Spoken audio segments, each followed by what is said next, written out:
you at now? I'm in a D.C. suburb. I was born and raised in D.C. I'm from D.C. and I live in a suburb. Okay. I won't even tell you where, but oh, well, that's okay. I was just speaking with a lady just the other day that lives in the B.C. suburb, actually. Oh yeah, D.C. rather suburb. Yeah. Yeah, Washington okay. D.C. Yes. There's so there's a lot of history around here, and I was there for a couple years, and then I just started noticing weird stuff. I mean, just weird things happening, and the more research I did on the area, like the more stuff I didn't want to know about. Okay, and I was telling my friend Samson, and we were having a conversation one night, and I'm like, this would just make a really good horror story. And again, that seed was planted. And it just kept growing and growing. And I had the idea to do the audio theater, and I started writing scripts. And I always wanted to keep them bite-sized, like a little soap opera. And I got to about the third script, and I stopped because I completely freaked myself out. I scared myself, and because it's all based on true events. Everything in it's based on true actual events, and which makes it just that much better. Well, yeah, but when you're writing that shit, it's like it kind of affects you. Like you're freaked out. You're up at midnight writing, and you're like, "What was that?" I think that's a good thing. So, I stopped writing it because I got really scared because I was still in the house where this stuff had happened, and once I moved out of that house, I was able to pick it back up, but I was there for 10 years, and our first episode aired on October 1st of last year, just like 3 or 4 months ago, and it has been received so well, and we've gotten so much support from our colleagues, our listeners, our friends. People just really seem to enjoy it, and it just gives me a lot of pleasure just to write it. It's just. Imagine so, yeah. It's good. So I hope that, Jerry, season 1 has been taken down. It's not available anymore. It'll be remastered and put back up on iTunes for purchase pretty soon, but it's not available to hear for free anymore on Spreaker. But season 2 and season 3 are up there. Well, we'll check them out. You ever heard of the TV series called Sleepy Hollow? Oh, of course. Oh. So that kind of reminds me of that. That kind of, especially being up in the upstate area around D.C.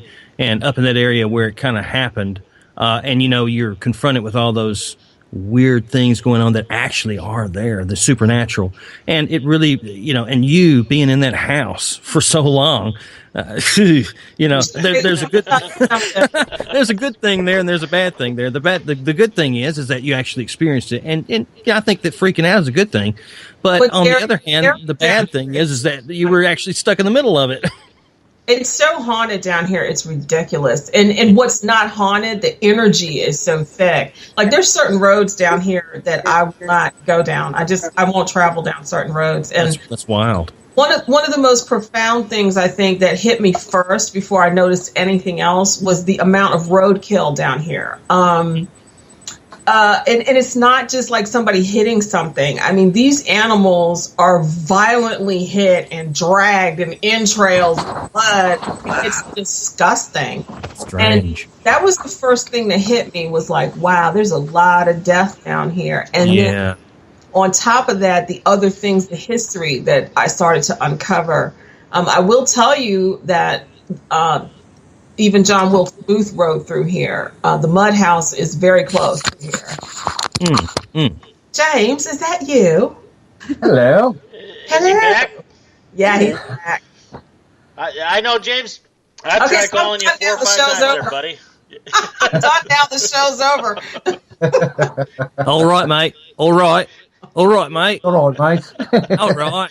All right, so I did all the stalling. I did all the talking. So, Daddy, you talk to him now. I'm going to be quiet. I have the hard time believing that. I'm just kidding with you. I talk. Hey, that's good, Daddy. That's good. I like that. Hey, I love it. I love it when I can engineer the show and somebody else takes over. I answered every question you even thought about asking, didn't I? You know what? I have no more questions. I rest my case. No. Oh. Hey, James. Hello. Hello. How you doing, mate? I'm all right, mate. How's it going, Sam? You all right?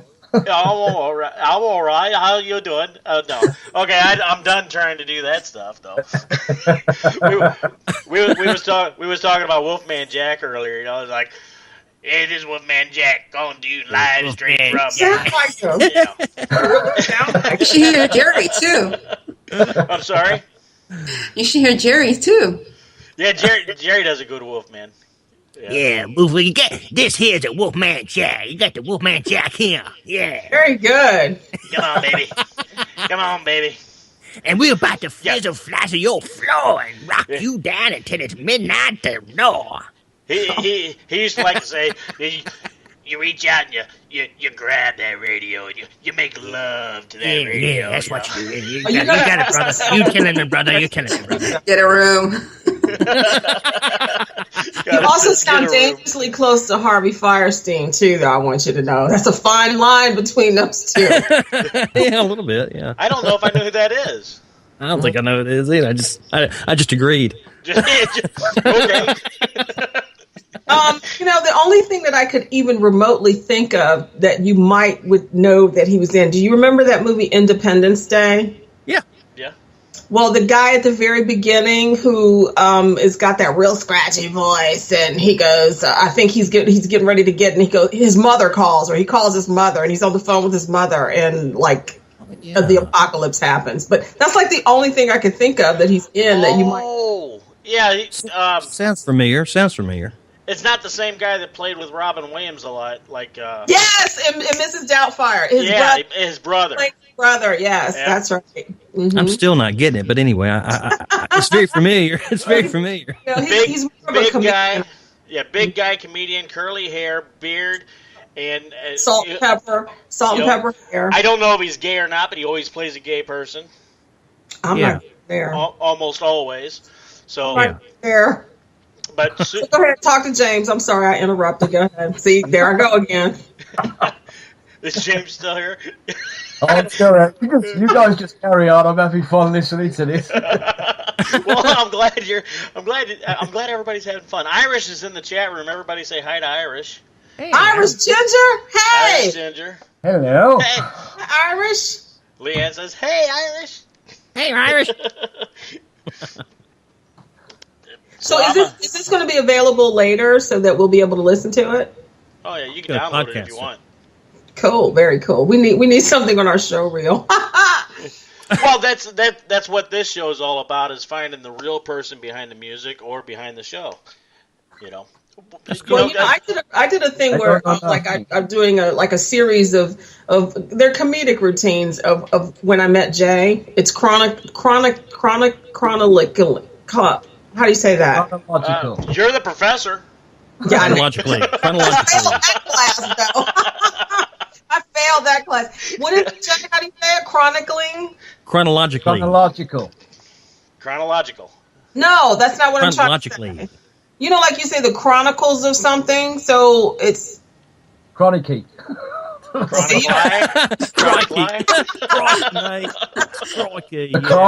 So whatever that word is, insert it there, and that's what I'm doing with him. Is like I'm leaving like these little breadcrumbs of like when I first met Jay, because there's a story how we met. I did a movie trailer for an independent film guy, and Jay starred in it, and the guy said, we were friends, and he said, here, I need you to voice this. And, it was I was doing a favor, and he sent me the trailer, and I was like, oh, that guy's really good, in the trailer, right? And so I voiced over it, and I sent it to, what? I didn't think he was that good. Oh, stop it. Rubbish. So like I did the voiceover and I sent it to the film guy, and I was like, I want to work with that guy. I was talking about Jay. I was like, I want to work with him. And like, I had nothing. Okay. I had nothing to work with him on. I was like, well, maybe he'll be on my show. I tried to reach out to him. He like totally blew me off. He's like, no, I'm not. No, I did not. I didn't blow you up. Oh, hey, get a room, guys. Get a room here. Look, he says it's a 5-hour time difference. I'm putting my kids to bed at that time. I don't have time to talk to you. I gotta have me cups of tea. Yeah. Right. So, I gotta have me cups of tea. Okay. I gotta get to bed. So I was like, okay, and so then the Burbs comes up, and I had gone off to like do this feature film, and that that got put on the back burner for a while, and so I picked the Burbs up and was working on that, and I was like, I need a seasoned actor for Norman, because Norman he's got a lot of layers, and he's my personal favorite character, and I really need somebody who could own him and really bring him. And I thought of Jay, so I'm like, well, maybe his kids have grown up and have slept enough now, and maybe I can reach out to him and he'll be available. And so that's how we got together this time. And he was available, and he's taken Norman and he's taken him to higher levels, right? Right, Jay? It sounds like you need Norman's gone on, man. He's up there. I love Norman. Sounds like you need a room. Yeah. It does, doesn't it? Get a room, guys. Just joking. Whatever are you talking about? What are you saying? Just joking. So which episode's on tonight? Episode 2 of season 3. Episode 2 of season 3. Season 3. And I keep saying at 10 o'clock. Is it 10 o'clock Eastern time? Is that right? Yes. Yeah. Okay, because I've mentioned you on my show 4 or 5 times. Oh, I really appreciate that. And thank you so much. I for some reason, I need to write this stuff down sometimes, because I'm pretty sure it's at 10 o'clock. 10 o'clock Eastern. And you know what? I just pushed the website because everything is on the website that they need to know. Plus, our other programming is on the website. Plus, James, tell them what's else on the website. Your full feature film. Oh no! Did I really want to see that? Oh yeah. Yeah. We do. I got this film called The Apostate, Call of the Revenant, and without giving too much away, it's blood, guts, psychological disasters, all the good things that want to make you hide. Sounds like the Daddy Murr show with technology. Blood, guts, disasters. Sounds lovely, mate. Actually, sounds lovely. Sounds lovely. Yeah, I'm gonna have to watch it. Awesome! It's awesome. It's awesome. So you got that posted on CarmenTheaterOnline.com as well? It's right there on the website. So all you got to do is just go to the website, click on it, and happy viewing. Okay, I'm sorry. Great. Did you mention Renovate? Is that what you just mentioned just a moment ago? Renovate? Revenant. Yes. That's what it's called Call of the Revenant. Oh, I see. Yes. Sounds interesting. What part of Birmingham are you in? May I ask, please? Bourneville, by do you know Cadbury's, the chocolate company? Yes, of course. Cadbury, yes. I know that. Yeah. I'm literally on their doorstep. So you could really smell the chocolate there, can't you? Oh, it's a wonderful smell. It's wonderful, isn't it? Isn't it a wonderful smell? That would be my idea of hell on earth. Really? Oh my God, I would be in hell.